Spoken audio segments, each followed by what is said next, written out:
Hello and welcome to DDOCast episode 388, recorded live on July 2nd. I'm your host, Patrick. With me this week, we have Samius Gurobo rejoining the cast. Hi. I tried so hard to get up the nerve to interrupt you in the middle of your login like I do Lessa, but I was just too obsessed with the theme music to do so. Pro tip, give Samius good music to listen to, and keep your intro really short. It's got to be super opportunity short. to interrupt. There you go, Lessa. There's your tip for the week. This week's screenshot, Chronicus gets tangled in the 228th screenshot of the week. That's a really nice screenshot, actually. And I believe that is in from What Goes Up with a whatever the entangle spell is. Yeah. Yeah, I'd like to see that layered with the new one, right? The black tentacles. I think that would be cool. Like combining the tangled bush and the What Goes Up effect and yeah. Every time I see one of these, I think, man, I could have totally done something just like that if I had imagination, time, and was willingness to do it. Yeah, there's definitely some that are very much posed, and there's others that people just kind of find. I just think they look sweet, like every one of them. And I'm just like, man, I wish I was good at things. Yeah, people do a really great job with the screenshot of the week, and this one is probably one of the better ones. It has a really nice coloration and tone to it. I'm very impressed. Yes, nicely done. Well deserved of the screenshot of the week. We like to talk about Dungeons & Dragons online nearly every weekend. You can watch us through Twitch, YouTube, the DDO forums, from our website at DDOCast.com. DDOCast is hosted by CyberEars, the awesome podcast hosting network. Shows are usually available within a few days of recording. And the next show will probably be Saturday, July 11th. It'll be probably 8 a.m. Pacific time. A little early, but I got a lot of stuff going on. It's tournament season. I think I've got I'm umpiring 17 some odd games in 2 weeks, something like that. It's pretty crazy. But we've got Lessa and Draculetta and Jerry, although I don't know that I've told all of them that they're all on the show. But I've got those three. We're going to talk about how to survive conventions. Because it's convention season, and Gen Con is coming up, and PAX is coming up. And I didn't do one last year. So we'll do a show about conventions. And I've tapped Jerry to talk a little bit about how to collect swag, some tips on if you want to get more swag. And Lessa is going to give us some tips on bringing the family and the kids and stuff like that. At least that's the plan. But for this week, we're going to talk about a little about Update 26, Patch 1. We missed last week, so there's a little bit of game news and community news backed up. And we're also just going to answer some questions with Samius Gurobo. We've been doing DDO debates. I was going to try and get Samius on a DDO debates, but because of the time and getting our schedules to work out, what we kind of went with was I've got a bunch of questions that aren't really debatey questions, but they're questions that we can answer. So we're going to look at some of those with Samius.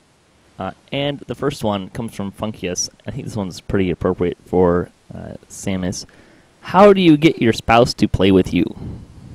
I talk about this on again, off again a lot, and depending on which game or games you're talking about and stuff, it can be tricky, and it can be a high topic of debate. For example, right now in Magic, one of the main talking points is women in Magic and getting more women to play Magic. And the conversation seems to come from, this one lopsided position because Magic is a primarily male-dominated game. DDO, I think it's a little bit more evenly split, probably... it's not 50-50 by any means, but it's probably much closer than it is in Magic. Magic is like 5% women. And in my experience, DDO is probably closer to 20. So one of the things that I do for any game, not just DDO, but it worked for DDO, is talk to them about it.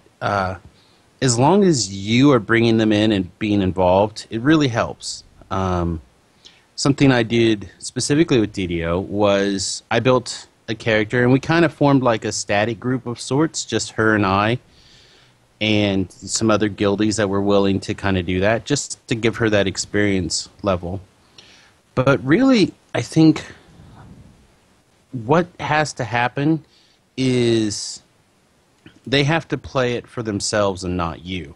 And that's not something that you can get them to have, right? They have to develop that on their own. And the easiest way to do that, in my opinion, is to, just talk about things, bring it up when you have an opportunity, and let them kind of fall in love with it by not so much constantly ramming it down their throat, but more of a, hey, it'd be really sweet if we could take an hour and do this, or it would be awesome if we could do this kind of thing together. Like I said, like the static life, or like you can play the fighter and I can play the cleric, or let them be the star kind of thing, and kind of, let them explore. That doesn't mean that you don't, show them through the quest sometimes, or if they're having trouble with builds, you try to help, but at the same time, don't like order them around kind of thing. It's very tricky, and everybody's a little bit different. But really, it's just a matter of they have to want to, so you have to try to make them want to via, I don't know. I don't want to say trickery, but like encouragement. Almost over saturation of the material, in my experience. I think Does that kind of make some sense? I think it's a great answer. Not being married, I will of course add a few things to this. But I think you hit a lot of really, really good points. First off, if this is something you really want, you can trade for a different spouse. Not that I'm actually advocating that, but I had to get that in there as some little bit. You could pick up a second or third. Maybe you can pick up a gamer wife, and then like a cooking wife and a cleaning wife. Yeah, there you go. Or just get some robots. Weren't you and Lessa talking about robots last time? Sex bots. Yeah. Sex bots. I don't know if those would be considered robots, though. Close enough. Okay. But I think some things... The first thing that comes to mind is... I get where the question's coming from, but you're kind of asking the wrong question. It's not how do you get your spouse to play with you. How can you play with your spouse? And I think there's a pretty important distinction there, because there's a lot of things that, it's like anything that you can do with your spouse, right? Like it's just gaming versus going hiking or another hobby. You can introduce them to it. Say, like, this is something that I really like to do. Would you like to give it a try? And you can share your experience and your knowledge. And if it's something that they really get into, then you can have that as an enjoyment together. It's not, gaming is not something that everyone enjoys. Just like hiking is not something that everyone enjoys, or running. Lord knows I hate running. It's boring. If you put a frisbee in the mix, I'm all there. But just running down the street is not something I'm interested in. But I think that's just a mentality of thinking about it is, looking for activities that you can do with your spouse, not just gaming, but any activity. Introduce them to it. If they like it, you have something you can enjoy. But yeah, don't ram it down the throat. And I think what you said, that they have to enjoy it for themselves, I think is spot on. Yeah, and like I said, one of the numerous reasons that I think about it is because my wife didn't really get into DDO until I probably played for a year. And then she was basically doing it to spend time with me. And then as she spent time on it and spent time with it, and we spent time talking about it, it turned out that she fell in love with it on her own. It was just, she did it for me, but as she got saturated with the content and the world and the options at her disposal, she fell in love. It was very similar with Magic. I was like, well, I'm going to go to Magic for this Friday Night Magic again. Remington's going with me. She's like, well, I could sit here and play DDO, or I could go with you guys. You're more than welcome to do so. And as she kind of, hung out with us, she's like, well, I could probably play this. And then The next thing you know, she's joining us for every Friday Night Magic and winning all these tournaments. And I'm like, man, I wish you would stayed home so I could have won this tournament. But I'm glad one of us won. Yeah, and that's a really great example, right? Like and I think this conversation, you can actually apply this to kids too. Very much not just a spouse, just your family, friends, even. You can introduce people to what you're doing and what you like to do, and sometimes they find that they like it too and want to be involved. Now, with a spouse and a kids, there's generally going to be a little bit more. I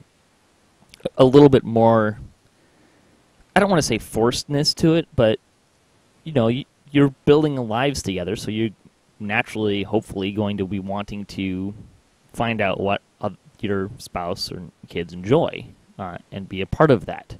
So it's a little bit, I think, maybe a little bit easier than that. The one thing I would say about this is don't try and get into a scoreboard kind of thing. Like, well, I'll go hiking with you if you play DDO with me the next day or something like that. I would stay away from doing that kind of a thing. Yeah, quid pro quo doesn't really work that way. It's not like I'll rub your back and then you rub mine, because then you'll never get your back rubbed.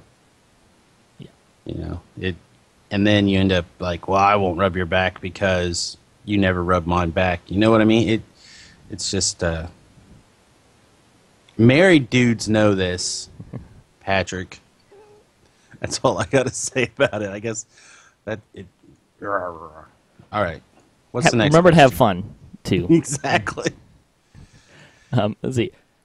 The next question is, how do you avoid true reincarnation fatigue when you still need more lives to make a better character?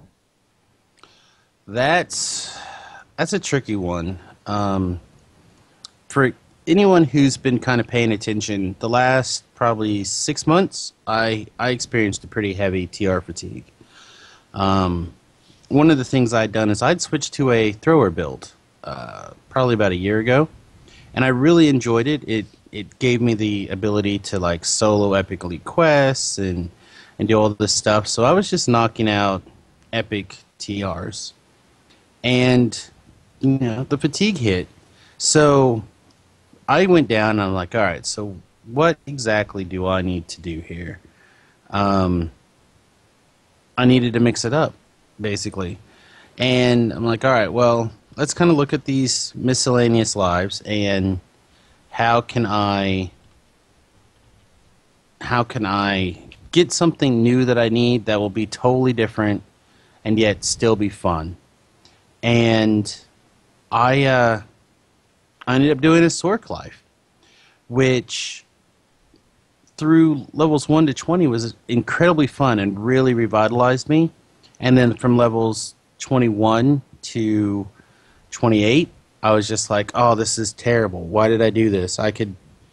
Because the game was so different than what I had gotten used to. I said I was used to soloing basically every quest in the game if I wanted to. If my guildies weren't around to help play with me, and with my new schedule, our play time is pretty limited. As you can tell by how we're now recording this at 11 o'clock in the morning my time, 9 o'clock in the morning your time, it's really difficult to play with these guys that you have played with for years at a different time schedule. But I found that it took my current idea of the game and turned it on its ear. So that would be the primary way, that, in my opinion, to prevent that fatigue. It's just do something so far left or right of what you've been doing that it just takes and turns the game on its ear for you. Yeah, I think this is going to depend a little bit on what you like to do. I don't TR a lot. I kind of actively avoid it. Obviously, the first thing to this is, you don't need a lot of past lives to make a good character. The bonuses are very incremental. Sure, they are meaningful, but I think that the devs did a really good job when they designed the system. They made the past lives good enough that people want to go and do them, but not good enough that everybody has to do them. So don't feel an obligation to do a lot of lives. I think the only thing, like, most of my characters actually don't have past lives. I'm slowly working through them to get them up to 36-point builds, because I think that is the more beneficial part of TRing, is getting up to that 36-point builds, having an extra 4 points to spend on stats. Having said that, I see a lot of people, they basically rebuild their same character but with a different class to get the past life for. So you're essentially playing the same character with a couple of variations. What I mean by that is, maybe you use bows a lot, so you basically build everything as a bow user, no matter what life you're on. Consider changing it, like you kind of said, make it a little fresh, do something a little different. You might find that not having the optimum gear is a little more interesting because now you have to find stuff. So that's some options that you can do with that. The other thing I'd say is, find friends. It's usually better with friends. And I would also say if you're just trying to get past lives, you might consider doing iconics. And the reason why I say that is in today's kind of environment, there's more people playing in epics than there are in heroics. People tend to move through the heroic stuff pretty quick. Epic levels, you have a lot more people that you can run with. The level ranges are a little better for bravery streaks. There's couple different rules on when you can take that true reincarnation, but you might find doing some of those you might find it more enjoyable because you're able to run with more people and more friends, more commonly, more guildies, because you'll be doing a lot of work in epics. Or maybe just go back and forth a little bit. Just take an iconic to switch it up a little bit, as opposed to doing just entirely heroics. So there's some options there. Yeah, I'm personally, I've just now done my first iconic character, and he just made level 20. Samius did, and it was really fun at a certain point, but everybody else in my guild, essentially, because basically we do a lot of TR now. We have a couple of characters up that we raid with once in a while, but mostly if we want to do a raid, we just end up doing it with these TR characters. So essentially, we've just gotten to this point where, we're all in this almost continuous leveling up process, and they're all turning around and going back and getting the Warlock lives out of the way.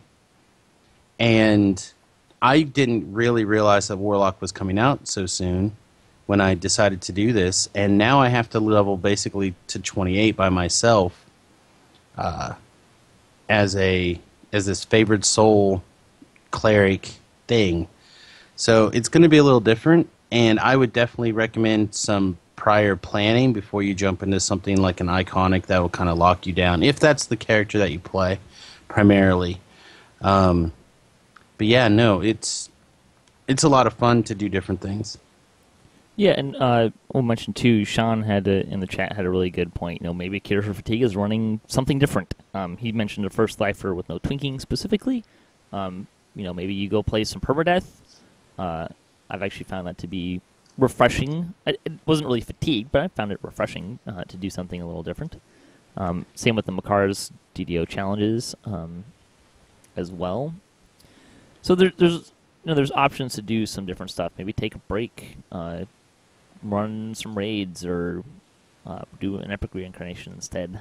So there's some other options.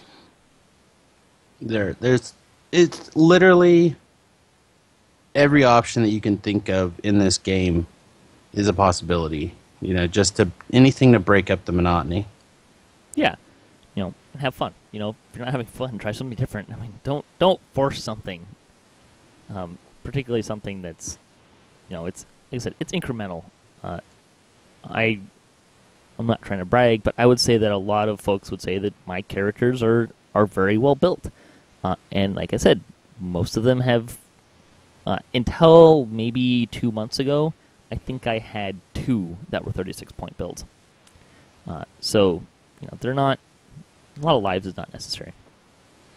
I would definitely recommend everyone go out there and try to get yourself a, true completionist build. I find that it's nice to have those different options, especially if you're like me and you're don't have a plan half the time, and I realize that that's like 99% against the current logic of playing DDO or playing pretty much any build, is to kind of go with the flow and take what you need as you need it and kind of figure out your character on the fly. And everybody will tell you don't do that. Everyone will tell you plan your build out, blah, blah, blah. But I like the chaos of figuring it out on the fly. And having the true reincarnated character makes a huge difference. You take the feat that gives you +2 to all your stats. You have literally every past life feat to choose from. You have all the different bonuses for all the different stuff that's passive. It gives you a lot of options. And for me, I think that's another thing that I use to break up that TR fatigue, is just instead of having a pre-planned out build, it's just kind of like this chaos style, go get it done. And you can try new builds, and maybe you've thought about always trying a thrower build. Well, build a thrower build for a past life. See if you like it. Oh, it's so good. Thrower builds are insane. Or they were a few months ago. I should do one someday. Oh, it's so good. I'll probably do one for DDOCast Splat on the life, but it's probably my third thing down the list right now. Gotta get a few more dead characters out the way first. Well, that too, but I think because they came out with the mechanic changes, I'm kind of looking to try a crossbow mechanic, and I'd like to try a warlock in permadeath as well. That'd be fun. I haven't done much with the crossbows in quite a while. Yeah, switch it up, have some fun. Find out what works for you to be fun. Before we move on, I forgot to do this. I want to go back to the first question we were asked, talking about how to get your spouse to play with you. And Sean asked, or made a comment about how his wife was having trouble moving around. And you made a good point in the chat about trying a different keyboard or making an adjustment. And I just wanted to kind of quickly say that that's a great way and a great example of getting around barriers to entry. You might find that your kids or your spouse has trouble moving around, or maybe the graphics don't. You can try a bunch of different things to figure out what they might get them around those barriers. Get them a different type of controller than a keyboard and a mouse, or a special gaming keyboard or something like that. Do you have anything else you want to say on getting past those barriers? No, not really. It's a lot of experimentation. Like, I use a gaming mouse.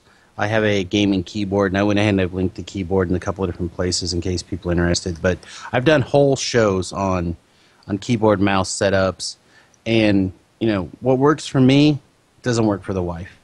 They got to figure out what they want to do.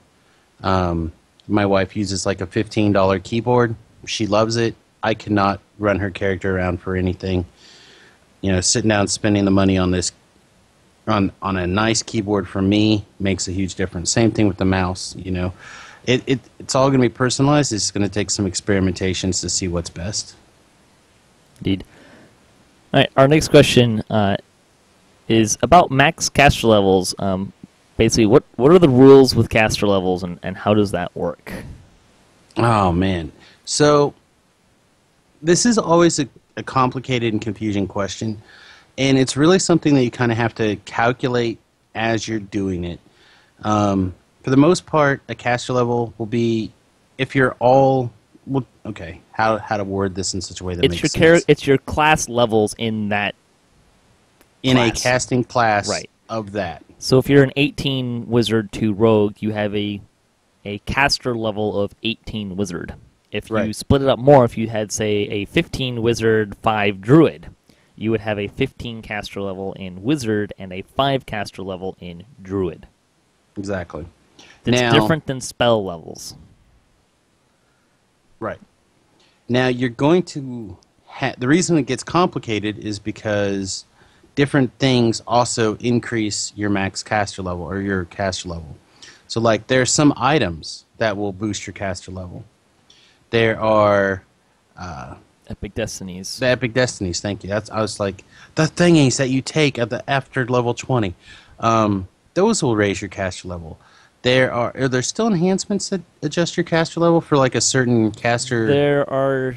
Like if you're a Sork, you can take the fire line and your fire spells are higher. Right. They still do that? So there's a couple things that can happen here. So one is there are things that increase your caster level. So say you're level 20 cleric or wizard. Your caster level is 20. There are like the epic destinies will increase your caster level so you can get up to caster level 26. There are also several spells that, if you read their descriptions, will say things like, this spell does 1d6 per caster level, maximum 15d6. So what that's saying is you'll get 1d6 damage for every caster level, but there's a cap at 15. There's a lot of things that say that they raise your maximum caster level. And what that's referring to is these kind of spells. So say that you are a fire savant, and you get +3 to your maximum caster level with fire spells. That would mean that for Fireball, which normally does 1d6 for every caster level up to 15, you can go up to 18 for your maximum caster level. So there's kind of two things that are we're talking about here at the same time, which is why this gets confusing. Is there's your caster level and how high your caster level is, and then there's the spell limitations on maximum caster level. Yeah, like I said, it's a complicated thing, and you got to kind of look at everything and kind of calculate it individually for that character. That being said, you can get some really ridiculously high values with gear and focus. If you're really going into casting, get as much as you can. I mean, that's kind of the easy way to think about it. Generally speaking, you're probably going to be needing to spend action points in those trees anyways, and they're more of a byproduct of taking epic destinies. I personally don't typically look to run in a specific destiny just to get the caster levels out of it.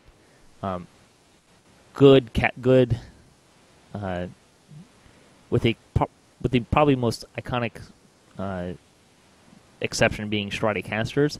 If you're running in a destiny that's really good for you, you're probably running in a destiny that's giving you more caster levels, because they kind of tend to line up that way in terms of casting, although it's not always the case. I guess my cleric typically runs in Draconic Incarnation, so.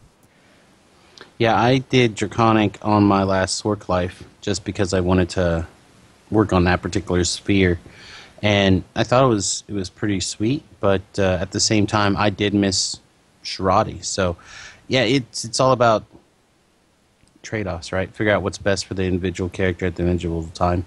Yeah, Ainsworth has been talk. They kind of tabled the discussion to get through Update 26, but they're looking at some changes to higher level casting. And one of the things they were looking at was taking caster level out of the destinies and just putting it into epic levels, so that you would, when you leveled, you would just get +1 caster level to all your to any class that you would be having casting stats in. Which some people didn't like, because it means that for those who are running who are less than level 25 and not running in a destiny that gives them those caster levels, then they would be losing out. Which I kind of felt was a pretty small number and worth it, personally, but there were some concerns, which are valid. There's people that like those bonuses. So the other casting question we have is, how do casters determine the DC of their spells? And I'll just start with saying DC, you see that abbreviation a lot. It stands for difficulty check. There's a lot of things that have DCs, but we'll talk about spells to start with. All right, so once again, I kind of put out there, some of this stuff has changed a little bit since the last time I was really deep into DC casting. I feel that DC casting in particular has kind of become very difficult, and you really have to focus into it to make it work. But it can be very satisfying once you do get it to work. So with that grain of salt, Patrick obviously is more up to date on this stuff than I am, because that's the kind of person he is. So if I start getting something wrong, jump in on me. But the primary two ways that you can increase your DC that I know of is there's a metamagic feat called Heighten. Thank you. Heighten, that will take it to the highest caster level of the spell. And that's very important because the DC of the spell level is a factor. So setting that all the way up to the highest setting of 9 is a big jump. For example, like Firewall's a 4th level spell. Its DC is set at 4th level unless you have Heighten turned on, in which case then it goes up to a 9th level spell. I want to make a quick jump in really quick, just because I know what you were trying to say, but you said it a little weird. I did.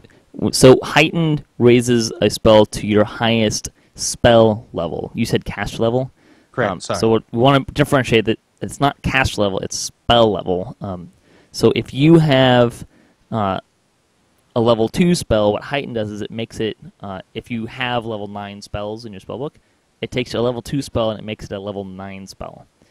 And the reason why that's important is because the base way that you calculate your DC, the starting point, is you take 10 plus the spell level plus the modifier for your casting stat, which is generally whichever one it requires you to have to cast spells.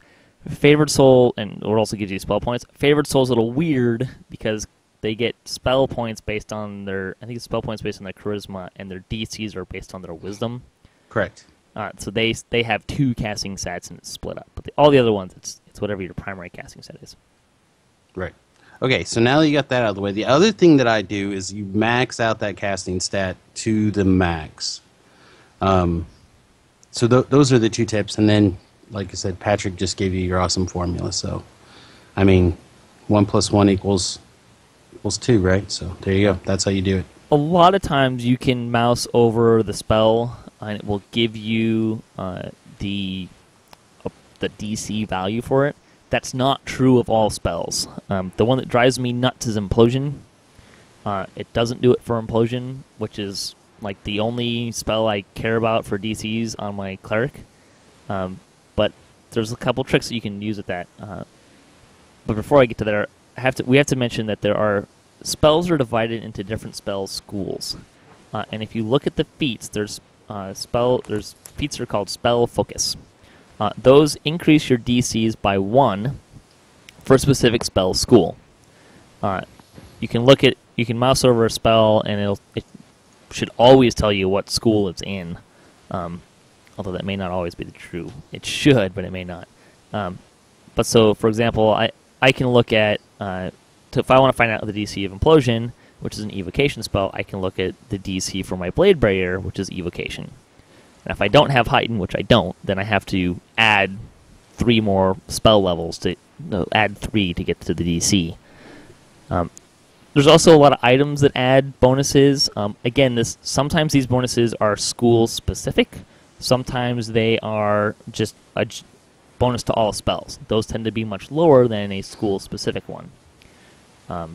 There's Spell Focus feat, Greater Spell Focus feat, and I think there's Epic Spell Focus, so you can get some bonuses there.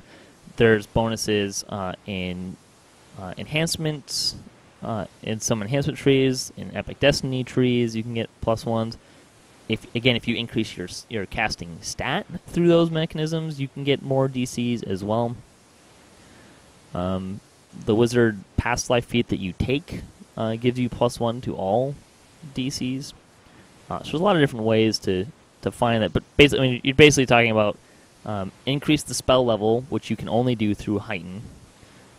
Increase your casting stat, and then items, feats, and destinies can all increase your DC as well. Typically to a specific school. So make sure you know what school you're casting in. This is why you sometimes see wizards that are really good at casting enchantment spells, but not very good at casting Insta-Death spells, and vice versa. Typically, people tend to focus in enchantment or necromancy for those 2 kind of spell schools.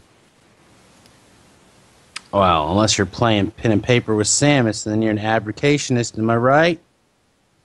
Pen and paper is No. completely different. I had a guy that was a very good transmutation caster. Although that was, transmutation's quite good. yeah, he was getting a lot of abuse out of Stone Shape. A lot of abuse out of Stone Shape. It's one of the classic spells of all time, along with Stone to Flesh. Yep. Let's see. Our next question: how should puzzle quests be approached? Oh man, that's a question. Often, how it works for us is we have a couple of people in the guild who are just naturally inclined to do puzzles. That's me. I would say that certain puzzles are definitely in my forte. Distributed for us, he's also quite skilled at those kind of things.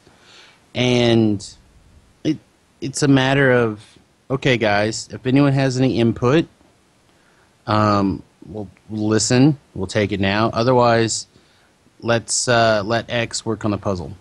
It can be a challenge. For example, we did what is it, Deathworm, with all the different mirrors. That was really a headbutting experience for Distributed and I, for example, because we both have different ways of working the puzzles, and You're counterproductive. Yeah, exactly. So it finally just got to a point where, like, okay, I'm going to go hands off and let you do it, or vice versa. And then if you get stuck or whatever, then I will try watching what you're doing and assisting wherever possible. Other puzzles like the Reaver or Shroud puzzles, classic puzzles, those are a lot easier because you can, without getting into spoilers, you can practice those puzzles through different apps. If you just punch them in or look at the wiki, there's probably somebody out there who's got a simulator or practice or whatever to kind of help you figure it out. And most of these puzzles are based off of classic puzzles throughout history. For like, is it called Minesweeper, I think, is the Reaver's puzzle? No, it's I know it's Mastermind. Mine something. Mastermind, thank you. I know it was Mine something. Mastermind, for example, or the Lights Out puzzle for the Shroud. Those are both classic puzzles. It's worth noting that the Lights Out puzzle from the Shroud is actually in at least 2 other quests. Bonus points if you can name them. Probably, but not right this second. It's one of those things where, like, and I'm just going to talk about this for just one little second. But like, when you're on this spot on a podcast, you like your mind will blank. But then when you're listening to the podcast, you're like screaming at the podcast the answer, like every time. That's exactly how I feel like 99% of the time when I'm on a podcast. Because when you're on a podcast, you're trying to listen and think about how to respond and what you're going to say next. And you're like watching the chat. In this Yep. case, I'm trying to find the extra peripheral for the keyboard so I can send it to Sean. You got a lot of stuff going on, but when you're listening to the podcast, you're like, oh, well, duh, the answer is X. So All you have to do is listen and dodge cars. pretty much. So for those of you who are listening to this and you're screaming at me like, these are the answers, like, I'm sure I know the answers. I'm just totally blanking I'm right this surprised second. no one in the chat's gotten either one of them yet. Like, I'm a little disappointed here. The web one comes to mind, Trial by Fury. and then The other one's a little more obscure. I have to think a little more. Anyways, 'Cause I do know there's another before we one. move on, I'll try and remember to say the other one. But Anyway, but you know, it's a matter of looking at it from different angles and trying to maximize other people's skills in that quest, in that encounter to solve puzzles. That the question was how Shroud puzzle. Oh wait, maybe what 2 quests does the Lights On puzzle show up in other than the Shroud? there you go. I don't know, Patrick. Do you have any other tips for? So I think there's a Solve couple things to puzzles? think about. Keep in mind, we're talking about doing puzzles in general. One is typically one person's going to do it, and there's kind of an etiquette to doing puzzles. If someone's doing the puzzle, don't touch it. unless you already have, unless you already know that you're going to do that, like you know that you're going to be helping with the puzzle, like you're both going to be doing it.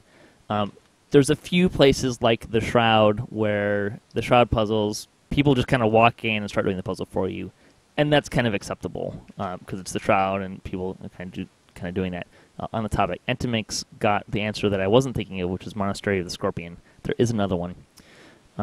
Yeah, see, that's not... I thought about that because I just run it this week, but then I went, no, that's not a Shroud puzzle, though. It's a Shroud puzzle with it's buttons missing. Yeah. But there's one that's actually a 3x3 Shroud puzzle that was out before the Shroud. In any case, so when you're looking at puzzles, ask before you physically help someone, right? Now, I kind of had a habit when we were doing the Reaver, where I would type in the correct combination before they solved it, because I knew what it was, or I thought I knew what it was, or generally speaking, I was kind of half paying attention anyways, so it was kind of like sometimes a bit of a guess, if I was, depending on how close I was paying attention. But unless someone is just completely baffled, and there's a time factor, generally it's best to ask if you're going to help them do the puzzle. I think what you said, like, there's generally people that, like, whenever my guild runs Deathworm, I'm on the mirror puzzles. And that's just because I'm really good with puzzles, I have a method, and I can just crank them out. And some of those people are kind of slowly picking up on what my method is.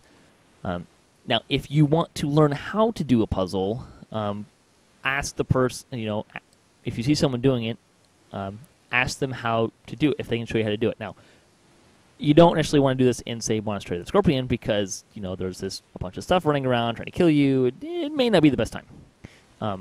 They may not be able to walk you through it. But, ask before, ask after, don't ask during, generally is kind of the way to do that. But then the other thing is, if you want to learn puzzles, most of the puzzles in the game, you can learn a method on how to solve them. There's the Shroud puzzles. There's the top-down method. You can use a solver, but if you don't want to use solvers, you can learn how to do that. There's a method to doing the Mastermind with the Reaver. There's the circle puzzles, which are similar, but not what I'm thinking about. In the last Lord Smart's quest. Siegebreaker. Yeah, the one with the stars. Yeah, it's a circle. It's a different function of how that works. So there's a method in how you can do that, and you can actually learn how the puzzle works as opposed to just knowing that if you run in a circle and hit everyone once, then it solves itself. So you can learn patterns and kind of recognize how to do those. I almost have a little trouble calling the Deathworm mirrors a puzzle anymore because it's always the same solution. So it's just kind of a thing that you have to do. But that's kind of a personal preference. I would still say it is a puzzle, even if it is a... It's the same one every time. Yeah. It's kind of like walking through the same maze. It doesn't make it not a maze just because it doesn't change. Let's see. Anything else I want to say about puzzles? I mean, yeah, if you don't like puzzles, that's totally fine. It's not a big deal. There's almost always somebody out there want to find someone who does. Like puzzles. Yeah, there's almost always somebody else out there that does it. It's just like the perfect spouse. Like, they like the things that you don't like, and you like the things that they do like. I think they call it the olive test.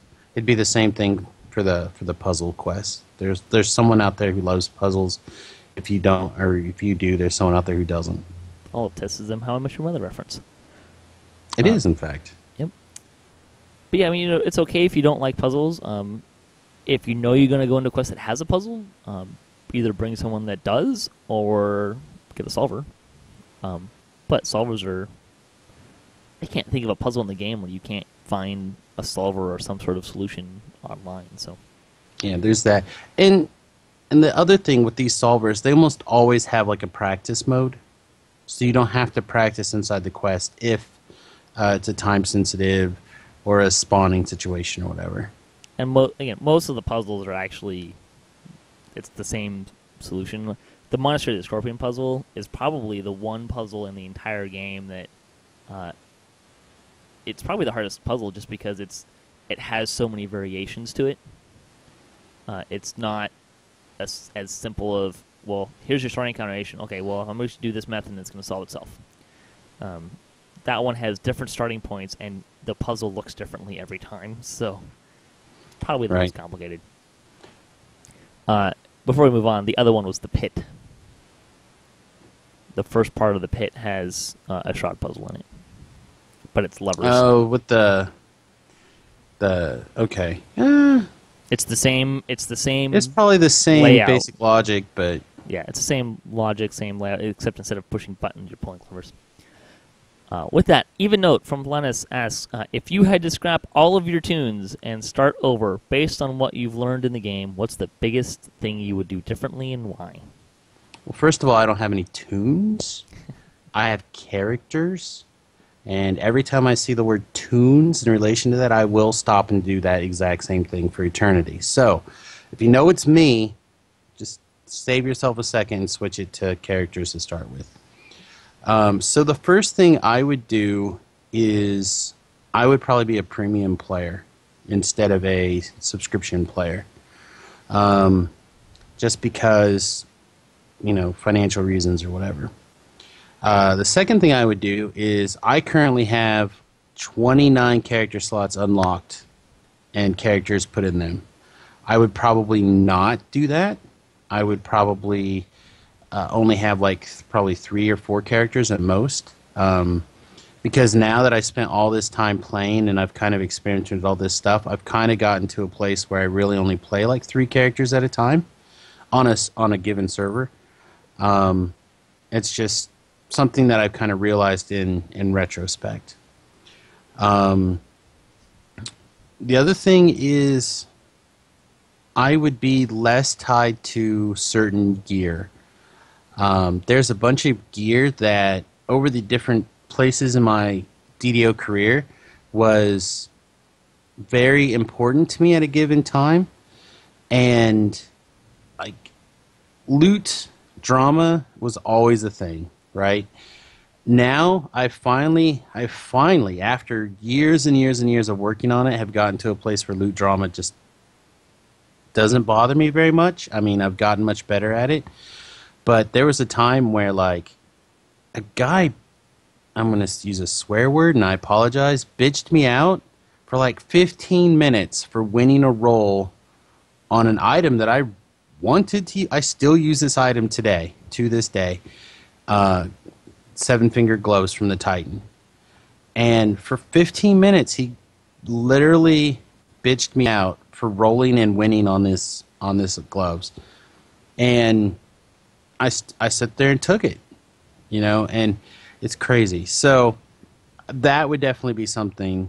And then the other big thing is I would probably spend less time doing certain lives.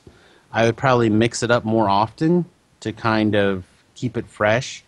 Because as soon as it starts to get stagnant, that's when you just drift away or you find issues. I think for me, I don't know. I want to say that I would do less characters, but I have one of every class, and I really like that I have one of every class, and they're all really different. So I'd probably still do that. But I think the biggest single thing that I would do is I would spend a lot less time on loot and a lot more time on building my characters and doing some reincarnations because I'm so stinking far behind in that because I was chasing loot and I didn't want to do a lot of TRing, but I could have gotten all my characters with 36-point build a long time ago if I just kind of done it. Right. I think that's kind of focusing less on loot and more on getting everyone up to 36 points and maybe an extra life or 2 here and there and fleshing out destinies as opposed to doing a lot of raiding. Although, on the flip side of that, raiding was a lot of fun because I was in a guild that was doing a lot of raiding, so it's much more of a group activity than my current guild. doing it. Like last night, we had a raid night and had 3 people from our killed. We had a lot of fun, but well, it's usually enough to get most of the raids done. Yeah, it got us started, and we picked up a lot of pugs and had a few people throughout the whole time we were doing it. And I still had fun doing it. That's not to say that wasn't fun, but I think I would have spent less time. I would have spent less time pursuing gear that I don't use anymore. Is kind of where it comes down to. See, and it's almost one of those catch-22s, right? Like, you spend all this time looking for gear, and then you're like, man, I wish I would have spent more time on these characters instead. But at the same time, as you do these other characters, it's so much easier and so much more enjoyable because you already have this gear sitting there. Well, I found that since I haven't been focusing on gear as much for probably most of the year, actually, aside from getting like up to 20 raids on a few characters, specifically with Mark of Death. But at the same time, you know, that was kind of more of a goal. Well, I want to get to 20 so I can have one item from the raid, kind of at least one item from the raid. But really what I find more and more is I generally kind of find most of what I'm looking, most of the stuff that I'm kind of need. Maybe not the bestest gear that I'm really looking for. Like I still have a list of gear that I want to find. But I find a lot of that stuff just by questing and using the auction house anyways, so right. It doesn't... I don't find that... To make an allegory, I'm finding it very similar to college grades in that I could have gotten a 4.0 in college, but I would have had to spend way, way more time than to get the... get something like a 3.8, right? We always joked around in college, my friends and I, that we had a friend that really wanted to get a 4.0, and a couple of us didn't care that much, and we're kind of looking at, you know, yeah, we got 3.8s, we're fine with that. And the amount of time, much more time that he was spending in doing that was hours a day. So I'm kind of finding that with loot, right? Like, you can spend a lot more hours to get that little bit more than what you get if you don't spend quite that much time. That's kind of where I'm finding myself. I think it also comes down to focusing on what it is that you are finding enjoyable. Yes. Right? If you are enjoying that specific hunt and the satisfaction of being in that top 5% of players that have this loot and it makes you, makes you satisfied, by all means, keep doing it. I think Patrick and I are both in a similar place right now where that's just not where we're getting the most satisfaction from. A few years ago, yeah, I was one of those guys. I wanted the stuff that I felt was the best for my guys, and I was going to do whatever it took to grind it out. And now I think it's a combination of I just don't have as much time to play, or I found a situation where with my guild, we can all play at a slightly weaker level gear-wise or build-wise, excuse me, apologies, and we can still get the quest done, and we still have a good time doing it together. And it's less that we are on certain characters or we have optimal builds. It's more of that we've built this community of family that makes whatever we're doing enjoyable. Yep. And for me, that has become much stronger and much more important than doing anything in particular inside the game.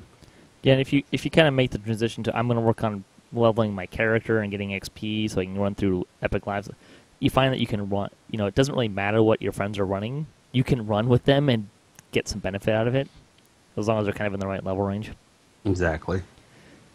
Chas from Wayfinder, his question is if he should take do a Bard Pally Rogue or a Bard Fighter Rogue split. Now, is this for one character? Because that doesn't work, right? Yeah, so you can't take Paladin and Bard on the same character. It'd be super sweet if you could. Yeah, it would. And that's why you can't. But so I'm going to redirect this question so you see a lot of people taking 3 levels of Paladin and Fighter to get a Defender. So I wanted to have a little discussion. What's better, Paladin or Fighter? If you're taking 3 levels for Defender, should you take Paladin or should you take Fighter? And I'll start by saying that the first thing to consider is your alignment restrictions. Because if you're going to be a Paladin, you have to be lawful good there's no alignment restriction for fighter. So, things like barbarian, druid, what else is it? Barbarian, druid, bard, some warlocks, these are all things that can't be lawful good, so they can't be part paladin, so they have to be fighter. Other than that, let's talk about, should we be a paladin or should we be a fighter? Now, correct me if I'm wrong, with the exception of something like the lay on hand tree where you get more lay on hands, the paladin and fighter lines defender lines are basically identical, aren't they? They're pretty similar. The paladin line has the lay on hands in it. I think the fighter one has a little bit more AC. I'm pulling them up right now on the wiki, just trying to compare apples to apples here. They're very, very similar. Yeah, they're basically the same. So in my mind, it comes down less to the nuances inside of the enhancement line itself, although the ability to have up to 3 more lay on hands could actually be it'd be ridiculous. 4 essentially, right? Because you'd have the one that you would get plus from just being a paladin 3. Plus the 3. So that is incredibly exciting in my opinion. But it really, other than that, it boils down to: would you rather have a couple more feats, or would you rather have the boosted saves and the lay on hands? And in my mind, I would much rather have the saves and the lay on hands.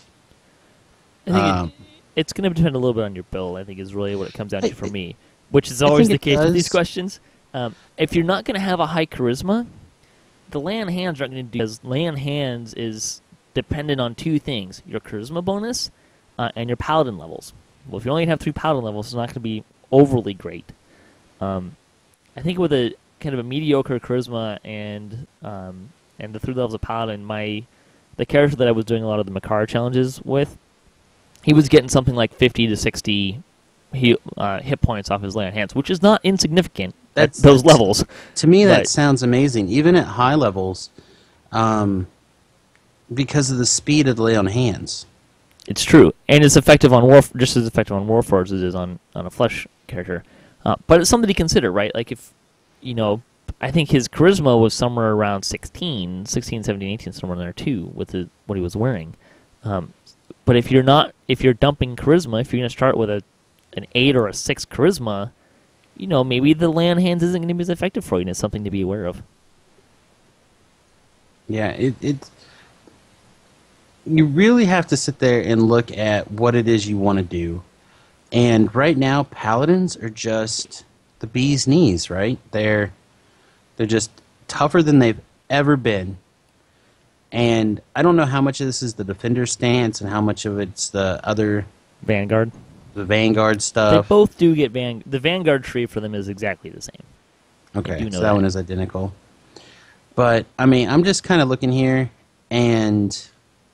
I'm just really impressed with the way the Paladin looks. And to me, free or semi-free self-healing is just a huge bonus. It's just how my playstyle works. I will play a halfling over a much more optimal race just so I could cast or take the dragon marks to heal, because it's so low cost to be able to basically do all my self-healing with no penalties.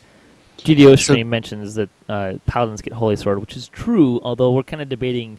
I would love to have Holy Sword. If you're only taking 3 levels, should you take Paladin or Fighter? So just... Holy Sword, you have to take a lot more levels than Paladin to get. But.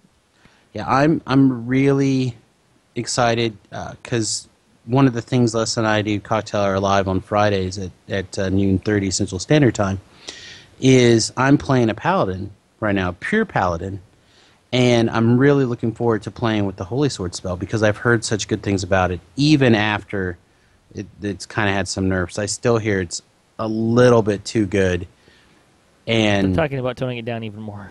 Yeah, exactly. So I really, really hope to get a play with it before they decide to change it. I'm really hoping they don't decide to change it because everything's we're kind of working through this, and I don't want to get too sidetracked, but we're kind of going through this these passes mode right now, where we look at a class that hasn't had a lot of love in a while, give it a pass, and it becomes the new sweetest thing, and then the next one, and then the next one, and then the next one. Well, Paladin has been the not sweetest thing for so long that giving it something that makes it the sweetest thing, and then as you can continue chunking through these other classes, something that might help keep it stay there is very appealing to me. So hopefully it won't get changed too much, and I'm hoping that it is literally the thing that makes me go, okay, Leslie, you're right, Paladins really are the nut. But to answer the question fully, I would say if you don't really know which one you should pick, you should probably pick Paladin if you can, because I think the healing and the extra saves is going to be really beneficial. If you're looking at your build and really planning it out and find that you need, say, extra feats, or you can't be a Paladin, fighter I think is a good option. Unless there's something you really, really, really, really want to have out of those fighter feats, you're probably going to want to go fighter. And it's the thing I want to mention here specifically. For the purpose of this experiment, the difference between Paladin and fighter is 3 feats for the fighter, because they get a bonus feat at 1, a bonus feat at 2, and they get tower shield for free. I wouldn't consider that a bonus. If you can totally count it a bonus. I'm kidding. If you're going to use tower shields, it's a nice thing. It is pretty sweet. It's a free feat. So, our last question: what are some compelling reasons why someone might want to Epic Reincarnate? First of all, you can get it's an incremental bonus, but for every 4 past lives, you can get extra twist points to swing and twists. And if you get 3 past lives from every sphere, you can extra twist slot, so you can have 4 twists. But I think the Epic Reincarnation, Epic past lives, which you could use in heroics, are actually pretty good. They are so good. They are incredible. They are significantly better than I think, than the heroic past lives, which is fair because they're epic. And the fact that you can use them in heroics, I mean, they're pretty strong, but they're not overly strong, again, that you have to get them all. But they're worth the investment, I think. Yeah, they are just really incredible, especially the one you get from Shirati, Colors of the Queen, is really, really great. If you have any kind of spell casting, I think the one that lowers your cooldown is really, really impressive. If you have any kind of self-healing, the one that boosts your healing is very good. They're worth the time and energy and investment if you have the time and energy to invest. The other thing too is the way that epics work. There's a few places where you can't, you might not get bravery bonuses, but there's no power leveling in epic levels. So if you're just holding out at 28, and if you're just doing it indefinitely, you're kind of leaving XP on the table that you could be using to get those past lives. Assuming you have a heart, that you can get a heart. You're kind of just leaving XP on the table. If you're holding out at level 28, you probably have stuff to get a heart. Yeah, you'll be able to get heart seeds pretty quick that way if you're trying to do it. But because you're just gaining XP that you could be using to boost your karma XP, that you're leaving that part of it on the table. You still might be getting some for destinies. I mean, it's just the way this game is currently set up and designed to be played, right? It's that you constantly want to be making some sort of progress. And like we said before, character progress is more lasting than item progress. Right. So, I mean, it has such a low cost to you that to pick up 1 or 2 here or there and not make it a focus is very little. Man, I'm just going to say cost again. But there's a word that I'm actually trying to think of, but it's just so worth your time to go for it. Even if you only do like 1 a year, 2 a year, that still will net you some impressive gains over the course of a character's lifetime. And if you're worried about gear, the XP curve for epic levels is such that it really doesn't take too much effort to get back up to like level 25. I think level 25 is 3 million XP out of the 6.8 or 6.6 that you need. It's a little more than half, or a little less than half. So you can get back up to some of that more optimum gear pretty quickly. And you can run with a lot of people while you're doing it. So it's not like heroic reincarnation where now you're stuck trying to run with this small group of people. As long as you're not worried about previous streak, you can run with anyone in epic levels, and it doesn't make a difference. So, and with that, there's all of our questions I went through. I hope those were helpful for folks. Before we completely move on, Sean did mention that he uses Master Touch to get proficiency with Tower Shield, which I confess is, and agree with him, it is a pretty good use of that spell. Also, before we get too far away, just kind of roll back to his question before about the keyboards and whatnot. I linked to my keyboard, the Merc Stealth, and he made a comment that $150 for a keyboard is not really feasible for everybody. And to that, I spent a little bit of time trying to find them, and I couldn't. But they actually have like these little gaming pads that you can find out there that you plug into a USB, and it's just like your number keys and your WAS keys all grouped together. And those are usually like $20-25. So that's something else you consider too. Just to kind of throw that out there before we totally get away from the roundtable discussions. Indeed. So with that, since we missed a week, we have an extra screenshot here that we'll do for the rest of the show. This is Valdorf casting Prismatic Spray in the 229th screenshot of the week. This is actually pretty sweet too. It is. It was a little hard to get the text to be very readable, but it is kind of a nice screenshot. This is usually when I've missed a week and had two screenshots, I pick one to be kind of the primary splash screen. This week I'm really on the fence about which one I want to use. They're both pretty good. So game news, update 26 patch 1 came out, and just kind of the highlights of the release notes. The penalty to Warlock pack die while using cone or chain shapes can no longer be dispelled. That's kind of a funny one. They also changed it, so when monsters save from an effect or a spell that either deals half damage or special effects on a save, the feedback over the monster's head is now save instead of evade, which is great for most of the spells that made it look like they were evading when they weren't, although I have noticed that it's a little annoying if you are casting something and they do evade. It's kind of nice to have that feedback too, but it's not too big a deal.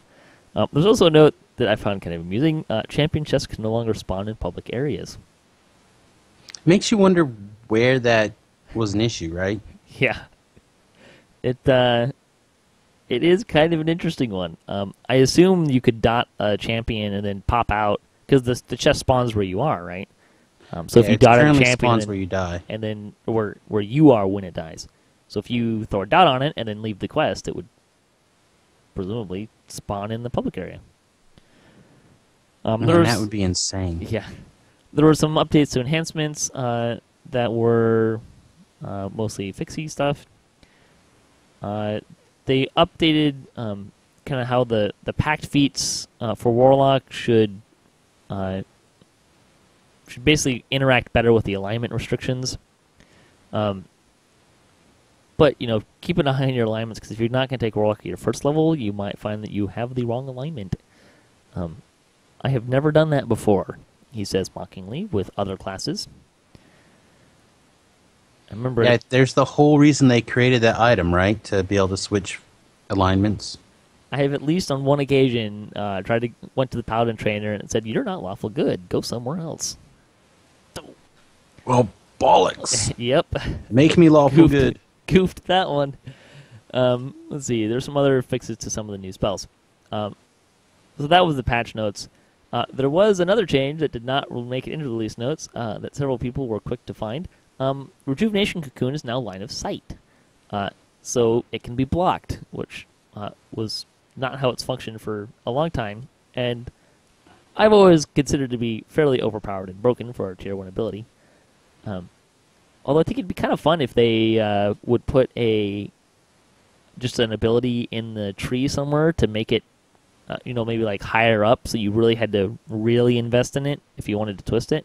That would make it so that it could not be blocked anymore. But Well, I mean, it's one of those things, like so many other things, like enjoy it while it lasts, right? But don't complain when it's gone. yeah, it was overpowered. It was It was obviously not intended to be that way. So, yeah, sad to see it go. It doesn't mean it's still not going to be like the most twisted twist of all time.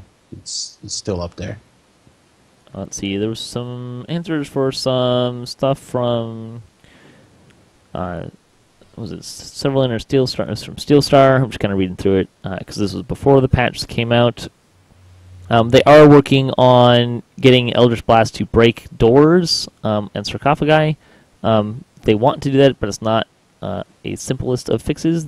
They're hoping to have that fixed by the next update, 27.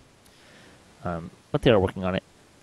Regarding confusion, what basically happens with confusion is they drop their hate list and immediately attack the first thing they see as long as they remain under confusion. They'll repeatedly do that, dropping the aggro list and reevaluate every few seconds. So if you're in the middle of taking a large group of enemies and drop confusion, they still will attack you occasionally, since they're the first thing that they see. He does know that invisibility helps. If you drop mass confusion on a group of monsters that hasn't yet seen you, they're going to attack each other and probably won't notice you as much. So there's some mechanics in how that works. Regarding cannons crafting, they're hoping to expand cannons crafting late this year, although whether it makes it into this year or a future update beyond that remains to be seen. They need to do the work first, but it is penciled into something they would like to do this year, time permitting. That sounds amazing. Regarding tickets, so there's a little bit of stuff from customer service here. Regarding tickets, please respond to the auto responses that are generated when you submit a ticket. If you don't respond to that, the system assumes that your issue was resolved by the auto response. When you respond, your ticket gets an update and then sent to an actual living support agent that can work out the issue. If you do not receive an auto response after submitting a ticket, be sure to check your spam or bulk folders since they sometimes end up there as well. Also, there was a question about how long should we expect to wait for a ticket to be answered. CS Alcade wrote that he doesn't have a concrete answer. Response times depend on a couple of factors, but primarily is dependent on the amount of tickets there are ahead of yours and the number of GMs staffed at the time. In-game support is active from 10 a.m. to 1 a.m. Eastern Standard Time, but they still have to go through all the tickets that come in during the off hours. If it's a slow day and there are not a lot of tickets coming in, or they have a good amount of GMs on staff, then yes, you are going to get help fairly quickly. Also, ticket times and issues always vary, and while one player may have an issue that takes all of 2 minutes to resolve, so they can quickly help out the next person, some other issues require more investigation and can take longer to take care of. That, in turn, can back up the queue and lead to some longer response times, particularly if they don't have a lot of GMs staffed. I also feel that it helps if you have a member of the DDOCast hosts in your group at the time. I know that supposedly doesn't make a difference, but back in the day, Xylocent, Jerry, and I were all doing a quest. It was Ghosts of Perdition. And it bugged out for us at the end. And Xylocent, I think, put in a ticket. And we waited for like 20 minutes. Nothing. Jerry's like, well, I guess I'll put in a ticket. Put in a ticket. Boom. Helped right away. Probably a fluke. It probably was a fluke, but I will continue to remember that and tell that story whenever someone talks about tickets. So let that be a lesson. Patrick puts in all the tickets if you're in a group with him. And if you happen to be grouping with Jerry, Jerry puts in all the tickets. And same thing for Sig and Ann. Boom. The last ticket I put in was because my Epic Destinies went poof when I reincarnated. And I waited for an hour and a half for that ticket to get answered, had to log off and go to work, and then came back the next day and waited for probably another hour. An hour and a half. Were you the host at the time? Yes. All right. Did you put in there that you're the host at the time? No. Oh. No, good times. Anyways, and there's also a PSA that Turbine is trying to put out that I will mention here. When you are reincarnating into a Warlock, please remember you can only have 3 levels total, including the ones you haven't yet taken. This is like lesser reincarnating So if you already have 3 class levels before you reincarnate, you're not going to have anywhere to stick the Warlock levels. So keep that in mind. I still hate that UI. Necessary evil, I suppose. Yeah, probably. Bonus days. I haven't seen anything other than this, but Crystal Cove is back. And I think it has already opened, and I assume that is the bonus days for the week. It's usually how it works. It's the first bonus, the first weekend that they do that. It will be the bonus days, and that's Jerry should have sent you an email for any sales. Okay, I got the sales. The Crystal Cove is through July 12th, which is what I was looking for. So, well, that's good. Yep. There's a lot of good stuff in the Crystal Cove. For the sales, currently on sale, you can get Heroic and Epic Autos boxes through July 6th. Through today, it ends today. You can get 20% off of the Shared Bank storage, 20% off of Character Bank upgrades, storage banks, and the Shared Bank Platinum Vault. Note that this does include the new Shared Bank storage, which I was happy to find that sale came very quickly after release. I was a little shocked, actually. The freebie for today, you can get a long-lasting Eagle's Majesty Potion ×5 with the code EAGLE2 once per account. The new sales that start tomorrow through the 9th, you can get 25% off of True Hearts of Wood, Lesser Hearts of Wood, Quest XP elixirs, healing items, and spell point potions. The free sample will be a Bell of Opening, 1 per account. The code is OPN99. And he asked me to remind folks, it does not work until the 3rd. That would be tomorrow. Although I do find that usually these sales go on, like, they say that they start on the Friday, but if you're late enough on Thursday, they're actually already turned on. Also, they are kicking off the summer sales event. I will note, since the sale here is actually sail like a ship sail. We have new sales every week in July. This week through the 9th, so the 3rd through the 9th, there will be 35% off of Mirrors of Glamoring, which is a pretty That's darn where good most deal. of my money goes. 75% off of a +4 Tome of Supreme Ability. I will say that again. Insane. 75% off of a +4 Supreme Tome of Ability. I think that's going to sell well. I feel like jumping online and figuring out what that math is, right? That seems crazy. Pretty good. Yeah, like everyone should. I want to say that those are. Now. I'm trying to remember how much those are. I want to say they're like around 2,000 or 2,500 turbine points, but that's cheap. Yeah, I need to go look at my characters to see if anyone needs one. Yeah, there's basically no excuse. You can also get 50% off of Artificer class and character slots, but 75% off of a +4 Supreme Tome of Ability. Also, I'm going to throw this out there. Since this week sales don't end until the 9th, Turbine on their Twitter feed, they have the Turbine Tuesday giveaway. So if you're a few points short of picking up something like, a Tome of Supreme Ability ×4, jump on their Twitter feed and give them a follow and then answer their question that they put out there on Tuesdays. You might manage to snag a few points right before the sale ends. Good dip.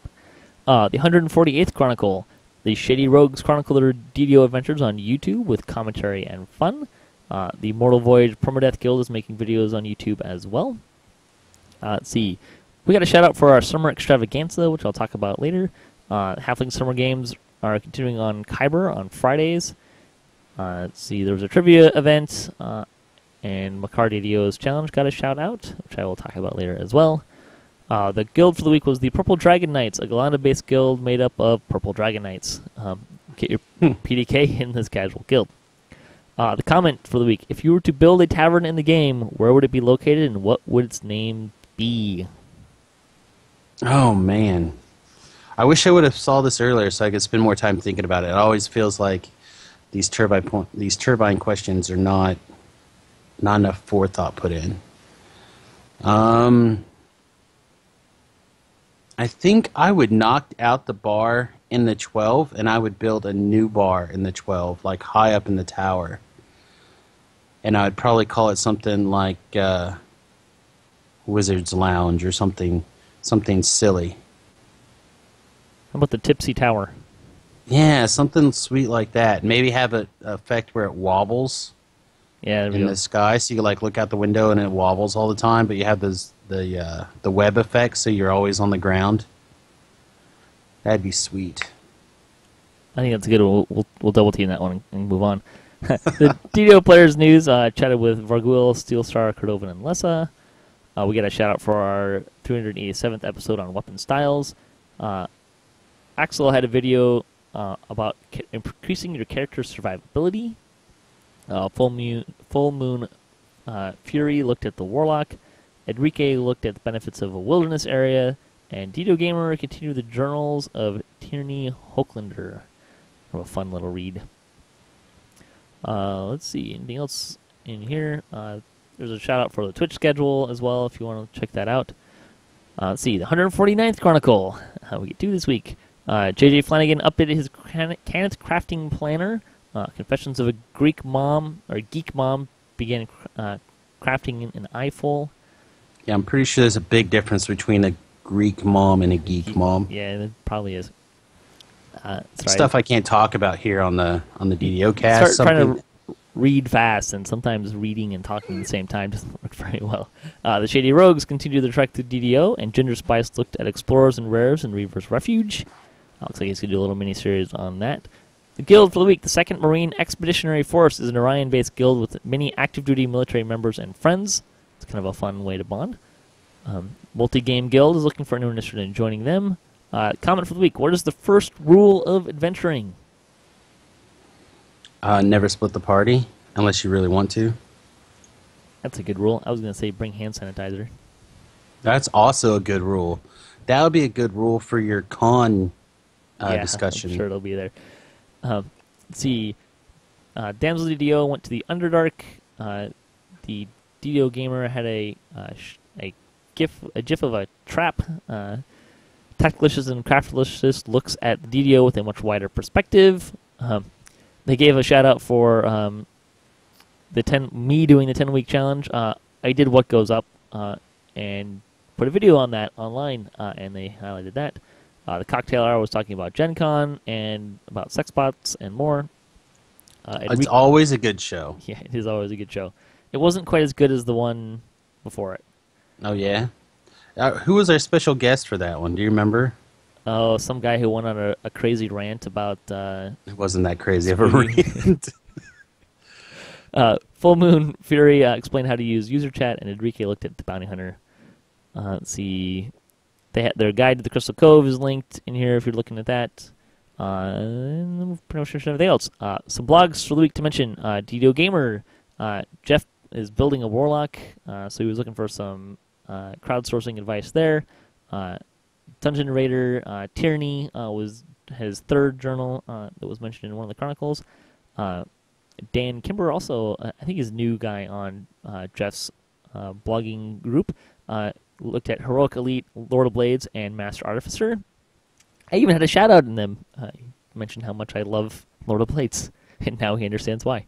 It's pretty much like the thing you're known for now. Yeah, like, I think so. When we finally meet, you don't have a tattoo of the Lord of Blades somewhere on your body, I'm going to be incredibly disappointed in you. I'll keep that in mind. DDO Players had their 38th and 39th episodes, as well as their special with the chat with the devs concerning Update 26. Let's see, Axel DDO also had a video on why DDO needs a mythic difficulty. And Tactilicious and Craftilicious and had a blog on why he likes Kenneth crafting. The Damsels also had their 18th episode, and the Cocktail had their 87th episode. I'm not sure what it is with the Damsels, but it seems like their episodes come out something like a week and a half afterwards on iTunes after they record it. So I'm not sure if that's a posting thing or if it's I think there might be a little bit longer editing process. It's not quite as like how much editing do you do still? Almost none. Yeah, exactly. As little as I can get away with. I think there's still a little bit of not being content with the mediocrity that is basically doing the show. So they like to put out a much more polished product. And in their defense, it is a quite good show. It is. I figured I put in enough time to with other things and trying to get this out. That's editing right. the show would kind of put it over the top for me, and I try and do a good job up. I try and do a good enough job up front that it's not usually an issue. Some of this stuff I do end up doing a lot. Like the Guild Feed episodes, I think I've probably spent like 4 to 5 hours on both of those, editing those. When you're trying to put it out every week, it's a lot of time to get into the editing stuff. DDOCast news. The DDOCast Summer Scavenger Hunt Extravaganza. I will link to this in the show notes. Basically, this is a pretty simple event. I have a list of things that I want you to send me pictures of. Some of them are intentionally open-ended. Some of them are intentionally very specific. As long as you send me pictures that follow the rules of what you need to send me, you get points. And if you get 30 points, you will automatically be entered to win a 5,000 turbine point code. And there are many other prizes. I have a 5,000 turbine point code, 3 2,500 turbine point packages, and 3 1,500 turbine point packages. Plus, I'm going to give 2 people an Autos box, and I have other stuff to give away as well. There's a guild aspect. I'm going to be giving astral shards to the guilds that get the most points. So there's a lot of really fun prizes in here. Some of the prizes are drawn based on the high score. So the highest scoring guilds will get stuff. The highest scoring player will get a point code. But some things are going to be a raffle based on 1 raffle ticket per point that you get. Other ones, like the grand prize, it's if you meet the benchmark of 30 points scored, then you will be entered with 1 ticket, and everyone just gets 1 ticket for that stuff. So there is incentive for getting lots of points, but also if you just get 30 points, you could possibly win 5,000 turbine points, and you are no less likely than someone who got 300 points to win that. So we'll link to that in the show notes. A lot of folks that I've talked to are already having a lot of fun with that. It runs until Update 27 comes out, which, no, I don't know when that is, but they're saying sometime in July, which, hey, we're in July. So hopefully by the end of the month. But there's lots of opportunities to get lots of points, have fun. I know people are really enjoying that. And we're happy that Turbine was really generous and gave a lot of points for me to give away for that. Thank you, Turbine. The other thing is Makar's challenge. You can watch me do what goes up. I've done all of the challenges.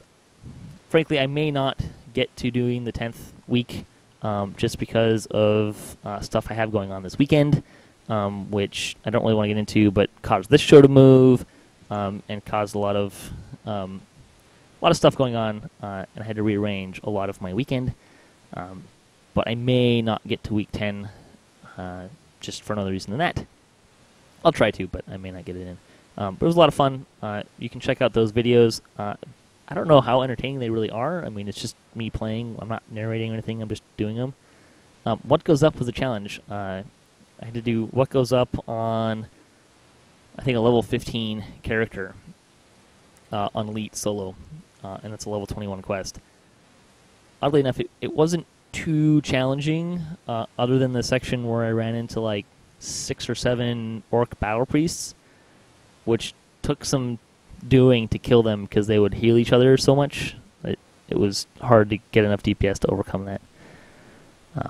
But I managed to do it first time in 2 hours and 45 some odd minutes. It was an investment. It sounds like it. It was fun to a point. It was a good challenge, but it was a little long. And I didn't have to, but I ended up just kind of cheeseballing the pillars and shooting them from like way below in areas where I could shoot them. Right. Just to save some time. Yeah, I would imagine that would be quite challenging. Yeah. The only time I died was when I fell through the iceberg. Because I was running backwards and sideways and missed and ended up in a little hole. But other than that, it was just a matter of killing stuff. Other news, Gaming news. Gen Con is coming up. It's July 30th through August 2nd. If you're going to that, have fun. PAX Prime will be August 28th through 31st. I haven't put any thought into it whatsoever, but I will almost certainly at least host a get-together for DDO folks, so stay tuned for that. Lightning Post will try and cruise through some of this. Already Dead wrote in regarding challenges. House C Epic Kopeshes have improved process, which on a dual wielder is awesome. He also likes the spare hand for swapping an item for trapping and opening. I actually like the spare hand just as a general. Let's see, I just wear it great at level boat. 20. Yeah. Yeah. Let's see. He's starred. He 6-starred all the Rushmore's extra planers in the fire caves except for the colossal crystals, with 2 others in a higher. The Cold Island challenges he did not quite get that high up, but he offered to run with folks on Argonescent. So let's see. Horatio wrote in regarding our weapon styles. Regarding precision, the fortification reduction is way more important for builds that rely on sneak attacks like Assassin Rogues, which is a very good point that we did not mention. Yeah, that was one of the things that I was screaming at through the headset when you guys were talking about it. Sorry. Oh, it's fine. I said it is so hard to think of everything when you're sitting here trying to think of everything. Yeah, it is. But that's why I have a post section, so people can write in and say, hey, you forgot this, or hey, you were totally wrong on this. Please feel free to do that. As long as you're nice, I'll almost certainly read it on the air. Be forewarned, this was an issue with Jeff's blog a while back, last week. I reserve the right to paraphrase what you send me.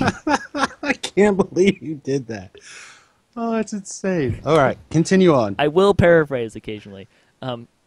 Fuzzy Duck, regarding single weapon fighting, see, I'm paraphrasing this. You can have an empty offhand or an orb, which requires the magical training feat, and also a rune arm, if you're an artificer, which makes it a good option for casting classes who want to mix in melee. They also get an almost unique ability that at level 26, the perfect single weapon fighting feat grants double Vorpal range, which is kind of fun, particularly if you have a lot of Vorpal effects. He disagreed about improved shield bash. If you're going to go sword and board, it's essential since those bashes as part of attack chain are an extra DPS. With even a relatively low investment in Vanguard, can add a lot of damage, which is good points. I tend not to put a lot of points into Vanguard, honestly, and it's not really for any other reason than my Paladin is meant to be defensive and a tank, not as much offensive. So I just don't have as many points to spend into Vanguard. I mean, that's really all that it comes down to. He also mentioned that you don't lose the benefits of actively blocking when you shield bash, which is true. So there's some benefits there. He likes precision for rogues combined with Assassin's Trick. That's 50% fort reduction right there, half of which applies to the entire party, which is a good point. Add in Racking Shot and Strike, and you can even knock more off of constructs, which I used to do a lot when we were running Lord of Blades. That was kind of a must-have. He had like 80% fortification on Epic. So for those of you with the Lord of Blades counter, 2. Keep going. We'll see how much longer you can get. I bet you can get to 4. The show's almost over. I bet you can squeeze in at least 2 more. Is this going to become a drinking game? I think so. I think we're going to, Les and I, to get together and come up with the rules. Uh-huh. You guys are good at that, at drinking game rules. So with that, we're going to close out the show. Samus, why don't you plug your blog and Cocktail Arrow? I will do so, but before I do that, I just want to say that you have been doing incredibly good, like the last dozen or so shows. They've just been above the top, and I think it might be something to do with the debate style format. I really, really have been enjoying them. So, I just want to throw that compliment out there. I have some things. We have DDOCocktailhour.com. Les and I get together pretty much every other week to knock out a show. We do them live on several different mediums. And then, of course, every week we do a Twitch stream over on my Twitch stream, which is twitch.tv/Samius Gurobo. In addition to that, I've started a new podcast called Talk Tiny to Me, where hopefully I'm getting most of the tiny house conversation out of Cocktail Hour and into that podcast with Tobrell. So if you wanted to hear about that kind of stuff, and we're essentially talking about all things tiny, but mostly tiny houses, that would be a good one to check out. That's talktiny, the number 2 me.com. As for other stuff, my main writing is over at samiusgurobo.com, and primarily I write about Magic the Gathering right now, but I'm on this challenge again for this month of July to try to write about a little bit about something every single day, which probably means at some point I'm going to have to write about DDO, which is where the entire blog, like 500 some odd posts, have been about DDO. So I will most likely be writing about that again here this month. So if you're interested in DDO and you're interested in the things that I say and you don't mind my crazy writing style because I have to use words that I can spell, then I would highly recommend checking that out. Otherwise, please just swing by DDOcocktailhour.com and download those episodes there. Have you done a blog about your pants yet? No, I haven't done a blog about pants lately. Oh, that's so good. I should do that. Because I started last night's blog, like it's 6 minutes until midnight, and I, of course, didn't get it finished, so I have to do a bonus one for today to even it out. So I might do about not wearing pants. There you go. With that, thanks for listening to the show, particularly the folks in the chat room. It's always fun to have a chat room going on, which is one of the main reasons why I'm sticking with Twitch now. Thanks also to Samius for joining me. I know it's a challenge to get us together because of our schedules. It's a challenge to get together with just about anybody, but I'm working on some things. I've said this a couple of times, and I think here in the next month or so, maybe in 2, I'll be freed up in such a way where my evenings will be free again, and I'll be working during the day. And if that's the case, then hopefully I will start streaming every night, doing different things, DDO, Magic, Pokemon, maybe Get even you on for Minecraft. a real debates episode. Get on for a real debates episode. Maybe I can put Chai in his place. Ooh, that's a big challenge. Maybe not. Yeah, it's a little. He's usually got a little bit more forethought than I do, but sometimes I just want to be like, "No, you're wrong." Again, I yell at my headset a lot listening to the debate episodes. I think that's part of the reason they're so good. I think it's been I've got a lot of really positive feedback about those episodes. So I'm glad people are really enjoying the thing that I completely stole from somebody else. Well, that's the best form of flattery. Yeah, Blatant exactly. robbery. Thanks to other contributors for DDOcast, a lot of great folks helping me out. And thanks to Turbine and Wizards for making DDO and D&D and letting us play it. And thanks to Cyberbears for hosting the podcast. You can hit us up at DDOcast.com for show notes, our calendar, previous shows, swag, and other fun stuff. If you'd like to be a part of the show or you just want to say hi, you can email us at DDOcast@gmail.com. You can also find us on social media and follow us for latest cast updates. I recommend Twitter. That's where I am the most. Closing tip, I've got 2 because they're so similar. Helena mentions that you can make multiple displacement cookies via green steel. And Fuzzy Duck 81 says you can displace others via the Elven Dragon marks as well. So, until next time, may all your attack rolls be crits, all your tests level appropriate, have fun, and don't forget to check out Cocktail Hour with Samus and Lessa and all the other fun community stuff. And don't forget to wash your hands at all the conventions. Happy World UFO Day, everybody. And happy 4th of July, which is coming. Oh, yeah, we should mention that, too. Yeah, it's probably a good one to mention. And my birthday. Happy birthday, Samus. Woo!